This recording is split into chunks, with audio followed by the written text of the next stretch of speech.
On November 18, 2006, former attorney Carlos Perez Olivo and his wife Peggy are leaving a fancy dinner in Manhattan and heading home to Westchester County. It's a typical Saturday night in what seems like a fairy tale marriage, one that started more than 30 years ago, and one Perez Olivo says he had a feeling about from the first night they met. Basically, I talked to her all night. I saw her the next day, and by the end of the next day, it was like I'd known her all my life. 3 or 4 weeks after that, I got rid of all the other girls that I knew. 3 months after that, I proposed to her, and 6 months after that, I was married. They have 3 children together, and Peggy becomes a teaching assistant where her youngest child went to elementary school. At a salary of less than $25,000 a year, she does it simply for the satisfaction it gives her. She loved it. She loved it. And she was very good at it. And I think they were very fond of her. But on this night, just after 11 p.m. on a dark, lonely highway, just 5 miles from home, Perez Olivo says he and Peggy are run off the road by an unknown vehicle. Car came up, cut in front of me. I didn't want to hit it because I'd been drinking. According to Perez Olivo, a man with a gun approaches and jumps in his back seat. Perez Olivo tries to disarm him. In the ensuing struggle, Perez Olivo says 3 shots go off. One strikes Perez Olivo in the abdomen, and the assailant flees the scene. Perez Olivo turns his attention to his wife, Peggy. I remember seeing that Peggy had her head, by the window. And I said, Peggy, Peggy. And there was no answer, so I figured something was wrong. It appears that a stray bullet has hit Peggy in the back of the head. As Perez Olivo races for the hospital, he calls 911. But not long after he arrives, the police raise some questions about what Perez Olivo says happens that night. Was this a random act of violence or an execution? Perez Olivo's life begins to turn toward this dark road more than a decade earlier, where this seemingly rundown building in the Bronx actually houses a lucrative criminal defense practice. According to author Kevin McMurray, it affords Carlos Perez Olivo and his wife Peggy an enviable lifestyle. They loved to go into the city, see movies, have dinner. They traveled back and forth to Puerto Rico. He eventually moved up to Chappaqua, which is a very affluent community in Westchester County. There's just one problem. Many clients claim he's a crook.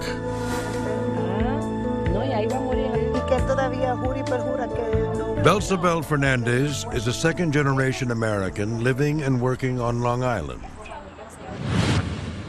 In the mid-90s, she hears some bad news about her younger brother, Omar Sanabia.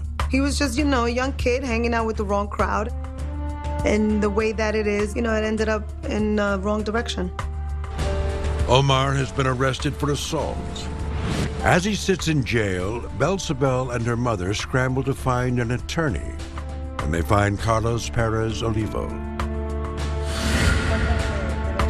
Frightened, overwhelmed, and new to hiring lawyers, the Sanabia family looks for reassurance, and Perez Olivo immediately provides it. He told us and my parents, listen, I understand, what you're going through, and, I'm a father as well. Desperate to protect Omar as best they can, Belzebel's parents sell their home in the Dominican Republic to pay his legal bills, including $15,000 in bail money. Omar eventually pleads guilty to assault and is sentenced to 6 years maximum in prison. Perez Olivo makes the Sanabias an offer. He tells them he can get their $15,000 of bail money returned to them more quickly because of his connections.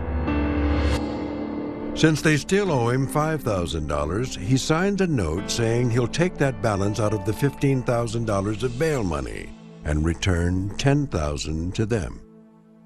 I signed over the paperwork for him to take his balance, and he said, I'll contact you within the week. But at the end of the week, and the next week, and the next, there's still no word. After months go by without being able to contact Perez Olivo, the Sanabria family thinks their money is lost. I'm like, we got stiffed. We got robbed. They aren't the only ones to think so. Andrew Bratton is the retired Deputy Chief Counsel for the New York Supreme Court Disciplinary Committee, where angry clients can go to get grievances with their lawyers resolved. Bratton says that he hears more than a dozen similar complaints from clients about Perez Olivo. I think what happened here is that Mr. Perez Olivo had a large mill type of practice. And his mill keeps churning out clients. In a place like New York City, which processes more than 1,000 criminal arraignments per day, Perez Olivo apparently believes in quantity over quality. What he did is that he stopped caring.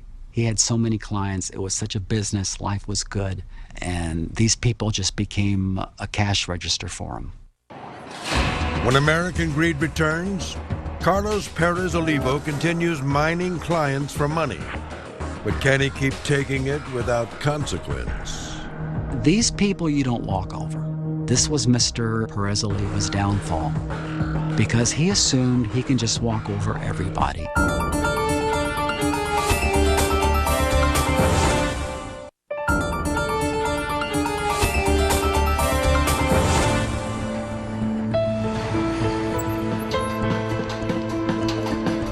By 1996, some of criminal defense attorney Carlos Perez Olivo's clients are accusing him of not doing the work he's been hired to perform.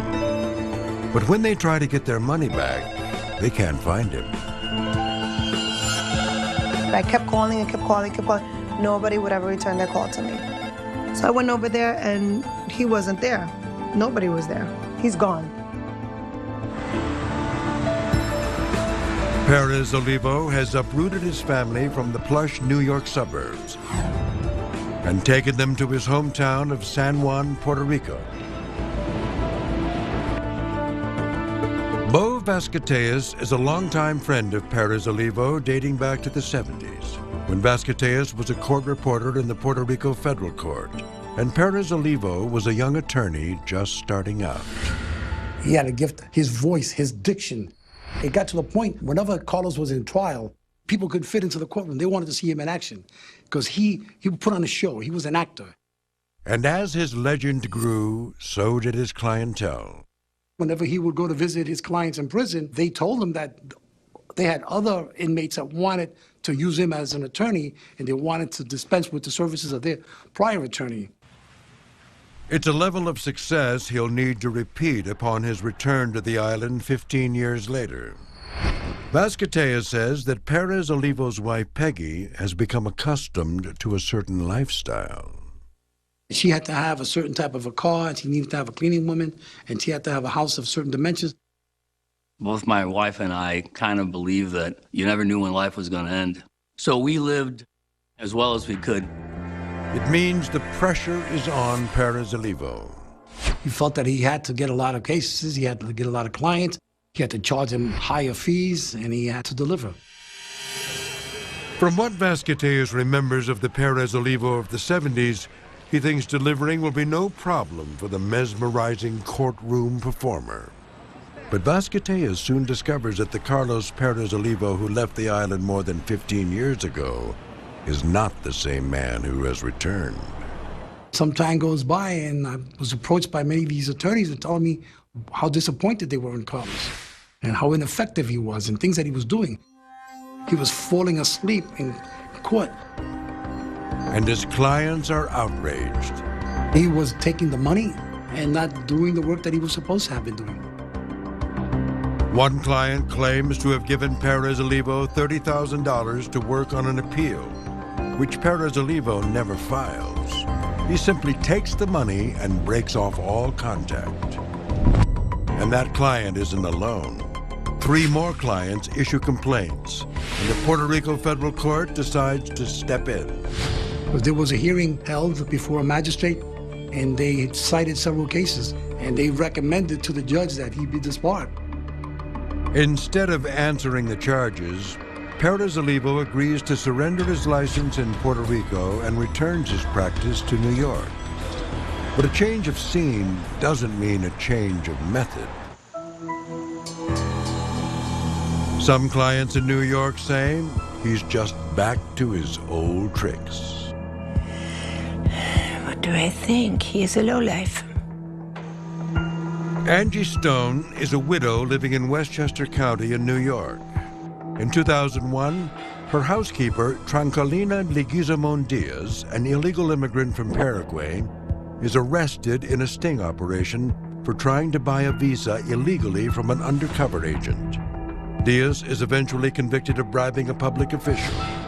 Before she is sentenced, she decides to change lawyers. She heard of somebody called Carlos Perez Olivo. I wasn't altogether comfortable with that, but I called Mr. Olivo.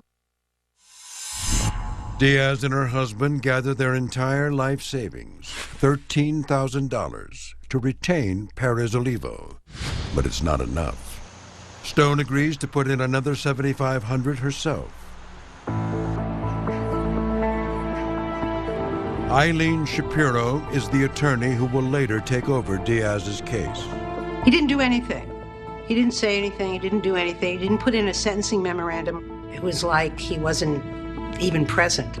He does bother to file a notice of appeal after sentencing, but then lets the deadline to file the appeal itself pass, and the court dismisses it. It was repellent to me that somebody would do something like this to somebody that was essentially a helpless person.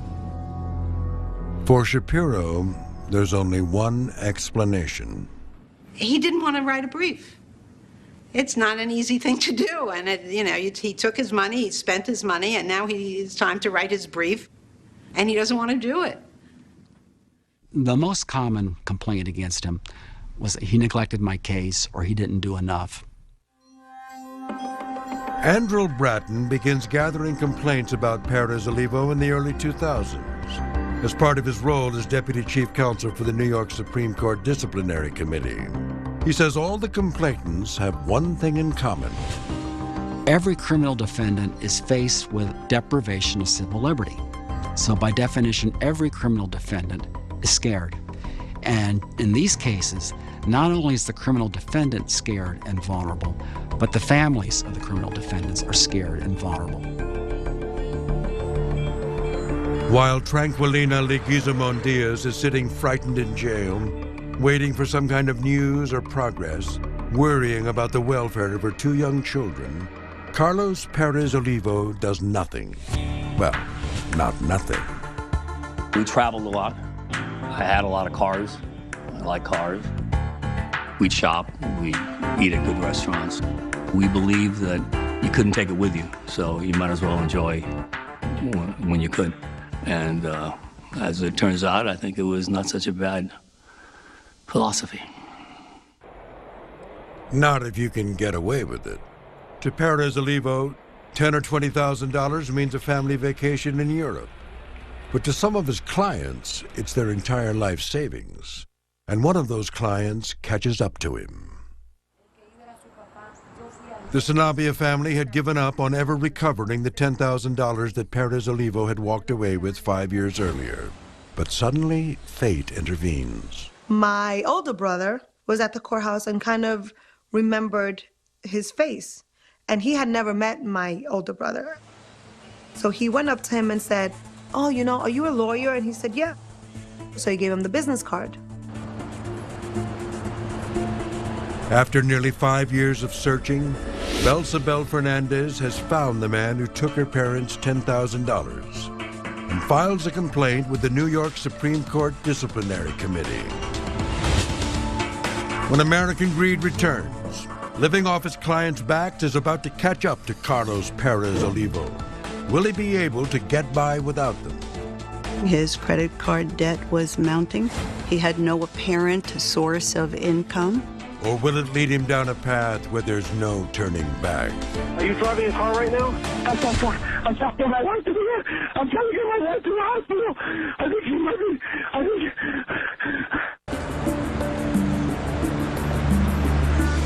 By 2003, the New York State Supreme Court Disciplinary Committee is getting more and more complaints about criminal defense attorney Carlos Perez Olivo.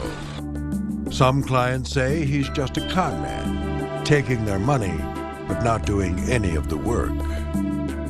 We had received, during that period in the early 2000s, roughly at least 15, if not 20 complaints. That stands out. When you get to the level of 10, 15, 20 complaints, you would be considered what we used to call in our office one of our regulars.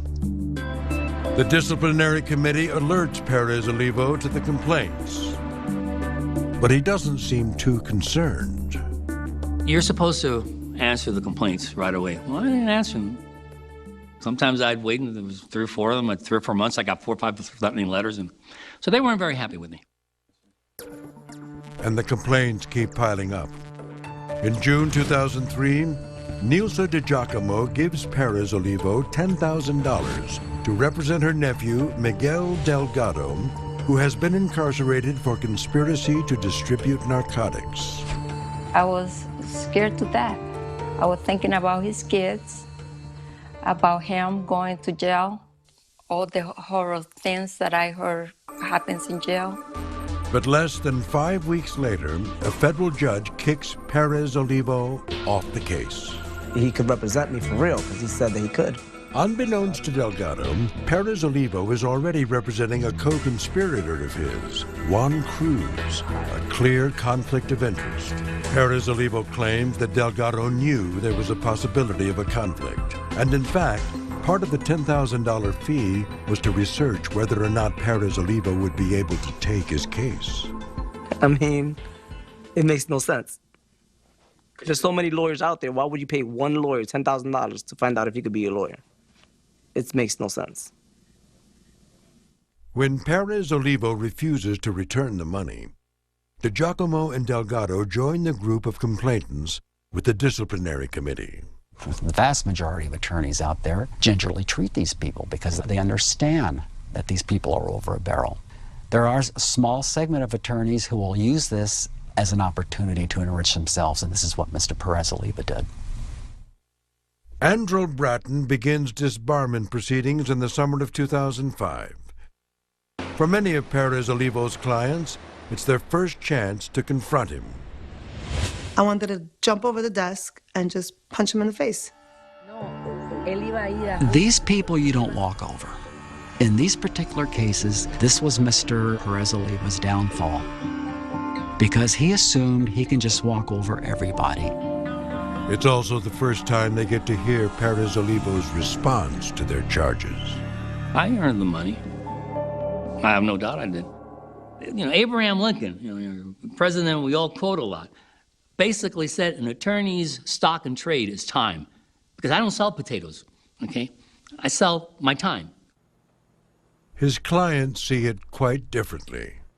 I don't know where he gets that from. He must be dreaming. He didn't do anything. Perez Olivo's closing argument, however, reveals a man that apparently believes he's untouchable. During the final summation, their argument was pretty much, well, who are you going to believe?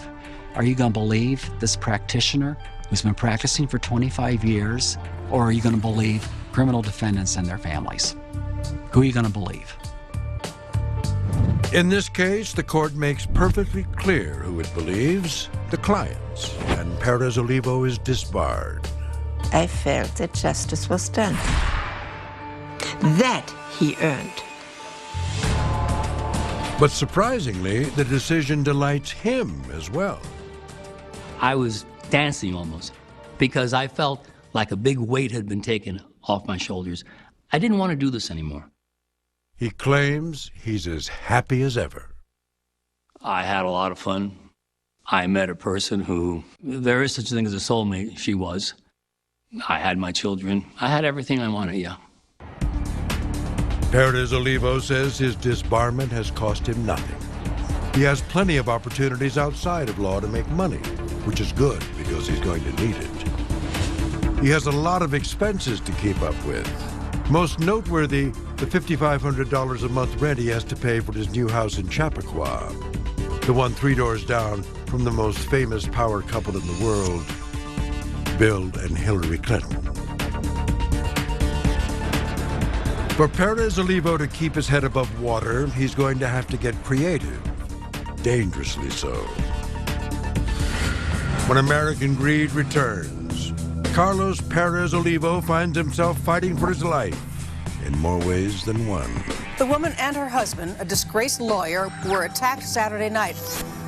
Oh, I knew I wasn't going to be a suspect. I'm telling you, I was a criminal attorney for 30 years. Of course they're going to look at me. They'd be stupid not to look at me.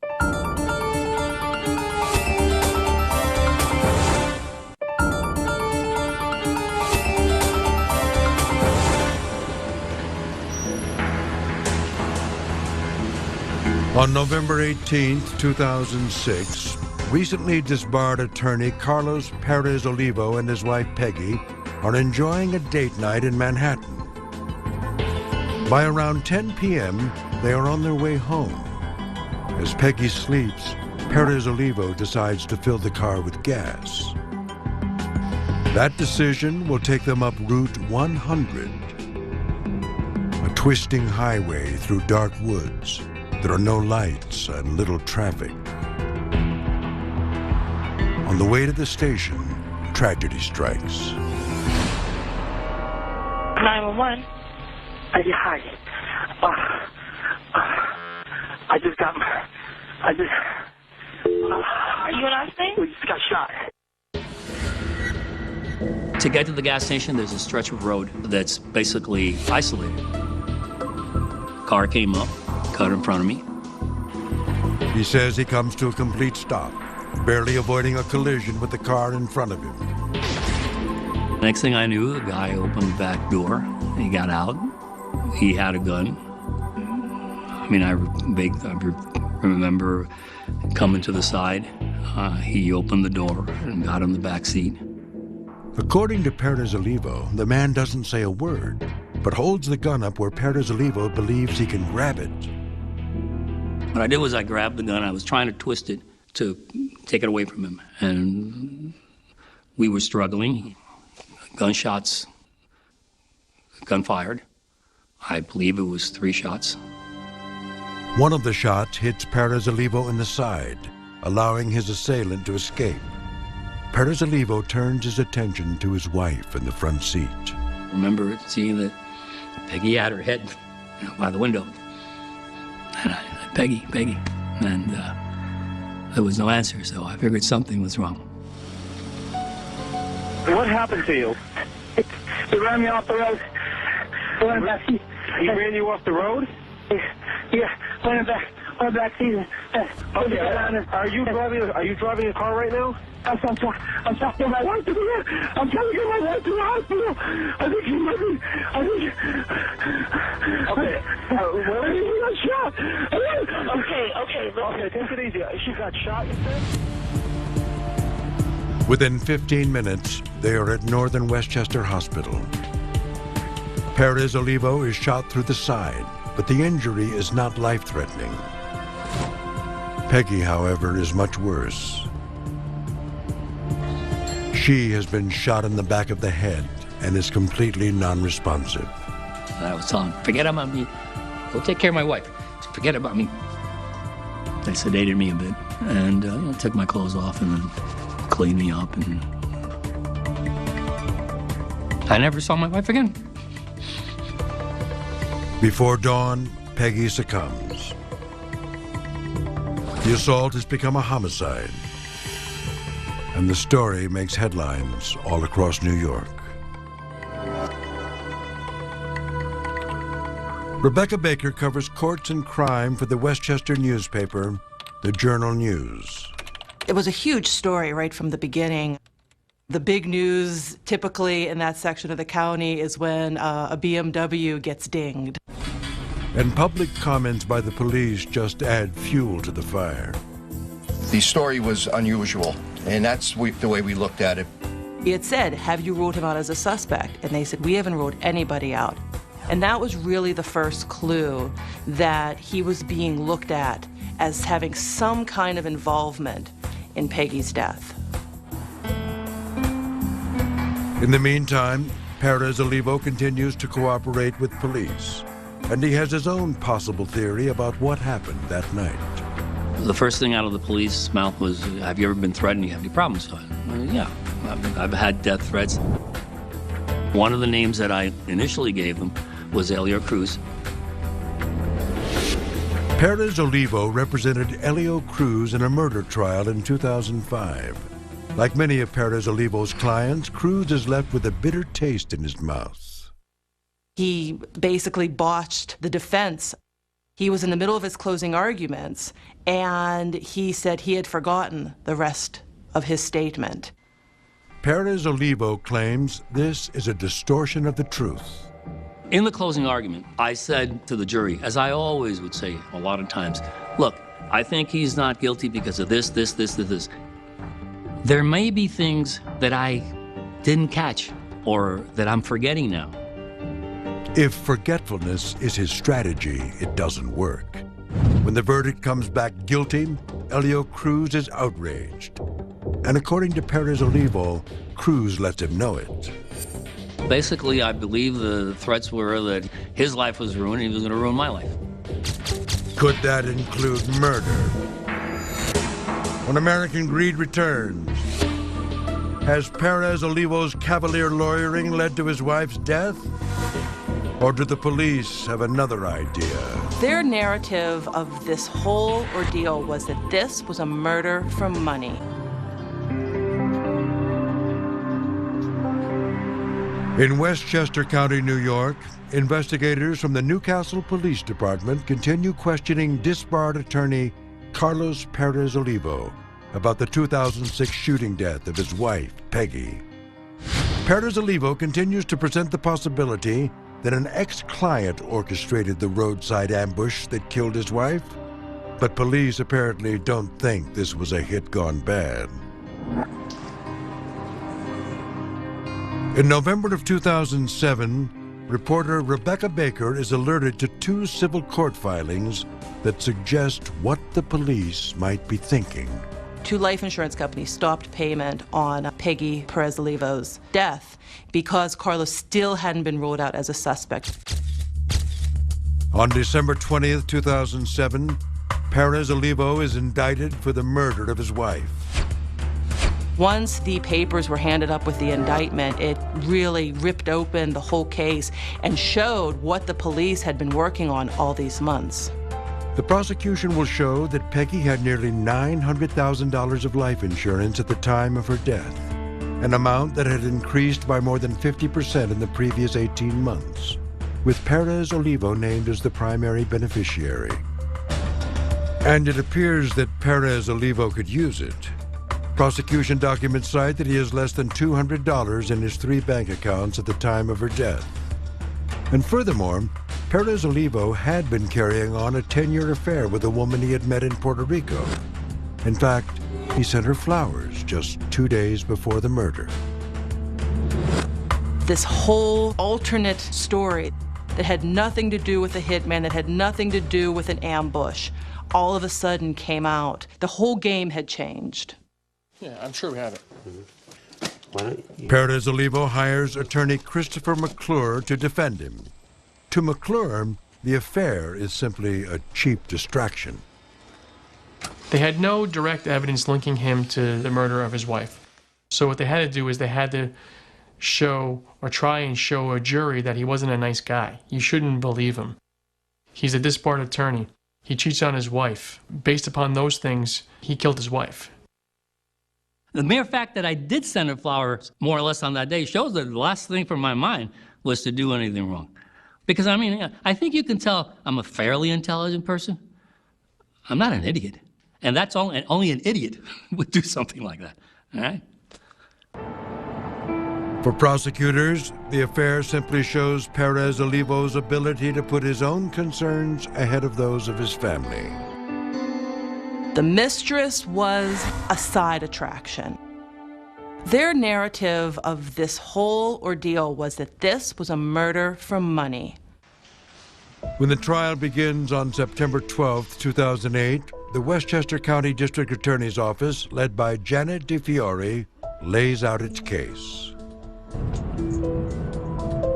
Carlos Perez Olivo, prosecutors say, takes the long way home not because he needs to get gas, but because it's a dark and desolate road, the perfect place to commit a murder. We believe that Mrs. Perez Olivo was asleep in the front passenger seat of the car when her husband slipped in the back seat behind her and placed the muzzle of the gun under the headrest and fired the fatal shot that killed her. As a sort of alibi, prosecutors say, Perez Olivo shoots himself in the side, then calls 911 in a frantic tone that only mimics despair. I believe that it's very likely he went over this again and again in his head, and he rehearsed every step of this plan, including what he would report to the police in the 911 call. And they say he did it all for the money. Mr. Perez Olivo was having financial difficulties. His bank accounts, the balances were dwindling. His credit card debt was mounting. The defense then offers their response in their opening remarks. Perez Olivo doesn't take an odd route home. The gas station he was driving to was one he uses all the time. They have the credit card statements to prove it. There is no such thing, they say, as a superficial gunshot wound to the abdomen. There are much safer places to shoot oneself if the desire is an alibi. And he is not, in fact, broke. He has cash stashed outside the country and continual access to more. And of course, there's the 911 call. Okay, take it easy. She got shot, you said? I tried to fight the guy, and I was stupid. 12 and a half minutes. That's what they're saying. He faked it for 12 and a half minutes. Give him the Emmy now, or whatever the award would have been, to sustain that level for a full 12 and a half minutes while on the phone, I think would have been hard to fake. Lastly, they offer their most compelling evidence that Perez Olivo could not be guilty of this crime. To a person, including siblings, which two of Peggy's siblings testified, and the children testified that Carlos was in love with Peggy. They all said that they were the perfect couple. No one who knew them believed that Carlos could ever murder her. When American Greed returns, Carlos Perez Olivo tries to overcome the sins of his past. Will it be enough to convince a jury? I don't know where you guys are from or anybody else, but affairs is common everywhere. If people were to kill their wives because they're having an affair, there'll be few wives around in the world today. In September 2008, Carlos Perez Olivo stands trial for the murder of his wife, Peggy. A murder the prosecution says Perez Olivo committed for the nearly $900,000 of life insurance he stands to gain. Perez Olivo says that his wife was killed by a stray bullet when he fought with an attacker in the backseat of his car. But at trial, the prosecution presents a vast array of circumstantial evidence that disputes his story. Evidence, for example, that Peggy was shot from extremely close range, execution style, and that she was facing forward in her seat, meaning that she would have had to stay asleep during the struggle Perez Olivo claims happened in the back. They also present the hospital's surveillance video showing Perez Olivo's arrival. You could see that here is a man who was perfectly turned out. He had a dress shirt that was neatly tucked into his pants. He did not have the look of a man who was just in a life and death struggle. But the prosecution's case eventually comes back to the money. Perez Olivo apparently has no problem taking $10,000 or $20,000 from poor, desperate clients. Why wouldn't he, prosecutors asked, take nearly $900,000 when the opportunity arises? He was out of work. He couldn't practice law anymore. He had no way to make an income, and that the only way that he saw out of it was these life insurance policies that belonged to his wife. And not only had the life insurance on Peggy increased by more than $300,000 in the year and a half before she died, just 3 months before her death, Carlos lets a $500,000 policy on himself lapse for non-payment. It's very unusual for the person who earns the more moderate income to be so highly insured, and the person who is ostensibly the major breadwinner in the family is so, by all accounts, underinsured. Perez Olivo claims that he never knew how much insurance his wife had, and as for allowing his to lapse, it's just a simple case of mismanagement. We were careless, both of us, with paperwork. If they looked at the records, which I'm sure they did, it wasn't the first time I had let it lapse. What's more, Perez Olivo claims there's ample evidence of his financial solvency in the year between his wife's murder and his arrest. A time during which he never got a dime from the life insurance policies. That house was rented. That was $5,500 a month. It got paid. I had bought a new car for my daughter the year before when she started driving. The insurance got paid. The heating bills got paid. I mean, you know, if you're supposed to have economic problems, you're supposed to be going crazy, you're going to kill your wife of 30 years, you'd think there'd be something to back that up. But there isn't. The source of all this money, according to Perez Olivo, is some clients of his from South America who don't always operate on the right side of the law. I got them off on criminal charges. They're concerned about coming to the United States or leaving their countries because they're concerned that there's a sealed indictment somewhere. I had never wanted to work with them because I knew that part of the proceeds of the things that they may be getting were from other things, and I didn't want to be connected in that. But once I had to find a way to make a living. Perez Olivo says he doesn't do anything illegal. But at trial, while claiming that he has a source of income, the defense never offers evidence as to what it is. Keep in mind, it's not our burden to prove anything. It's the prosecution's burden to prove that that was the motive. It's not our job to disprove it. In reality, the reason the details aren't shared may be that it would require Perez Olivo to take the stand, and the defense is afraid of what might be revealed. All the jury knew at that point in time was that he had been disbarred. They didn't know any of the reasons why. And if Carlos testified, they'd know all the reasons.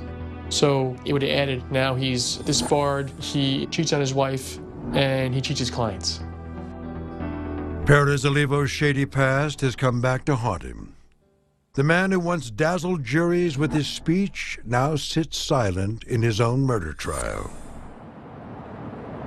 The case goes to jury Friday, October 3rd, 2008. By midday Saturday, they return with a verdict. Carlos Perez Olivo is found guilty of murder.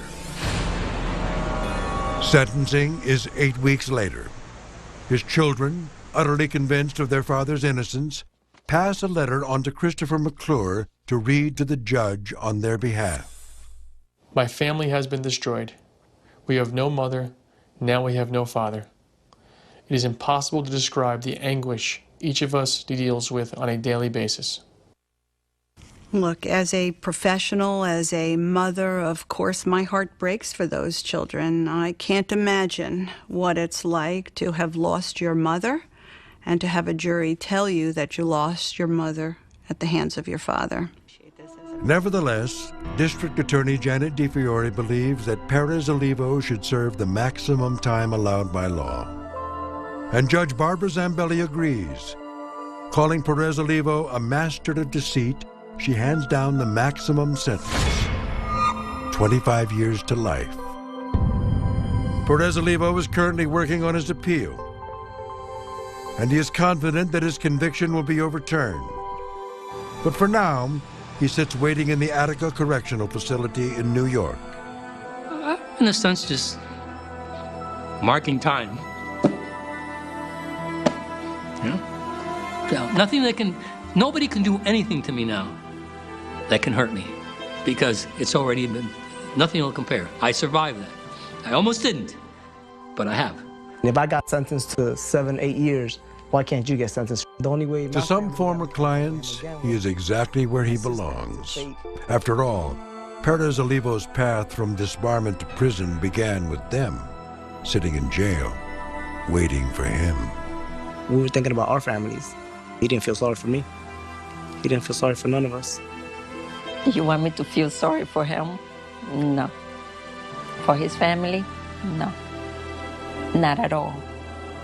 After we went through, no. Happened to him because he was greedy. I didn't want to hit it because I've been drinking. According to Perez Olivo, a man with a gun approaches and jumps in his back seat. Perez Olivo tries to disarm him. In the ensuing struggle, Perez Olivo says 3 shots go off. One strikes Perez Olivo in the abdomen, and the assailant flees the scene. Perez Olivo turns his attention to his wife, Peggy. I remember seeing that Peggy had her head, by the window. And I, Peggy, and there was no answer, so I figured something was wrong. It appears that a stray bullet has hit Peggy in the back of the head.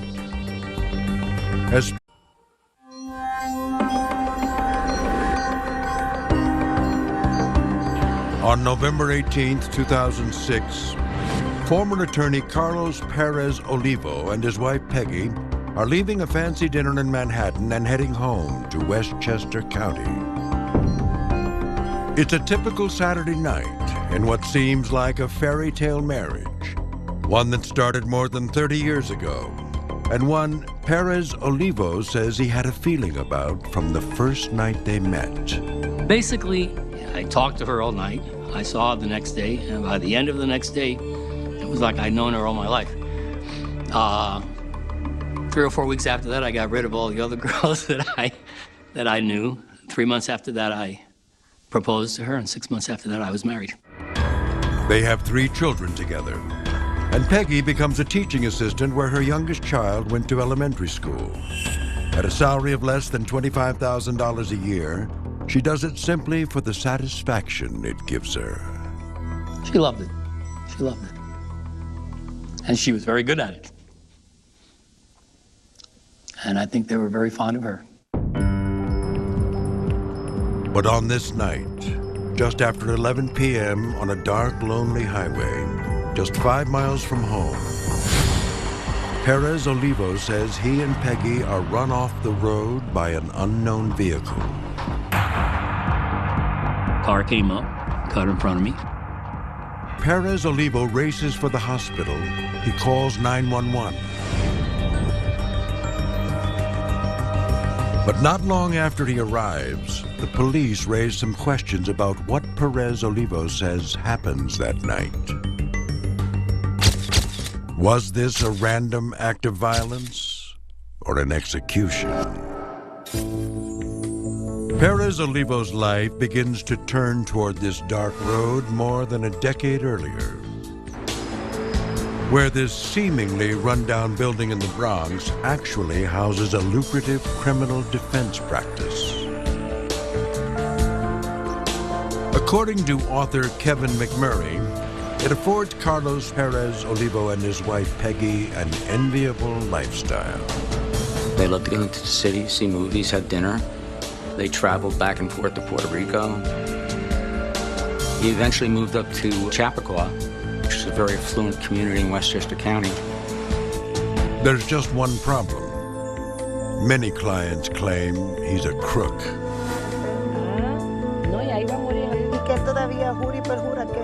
Belzebel Fernandez is a second-generation American living and working on Long Island. In the mid-90s, she hears some bad news about her younger brother, Omar Sanabia. He was just, a young kid hanging out with the wrong crowd. And the way that it is, it ended up in the wrong direction. Omar has been arrested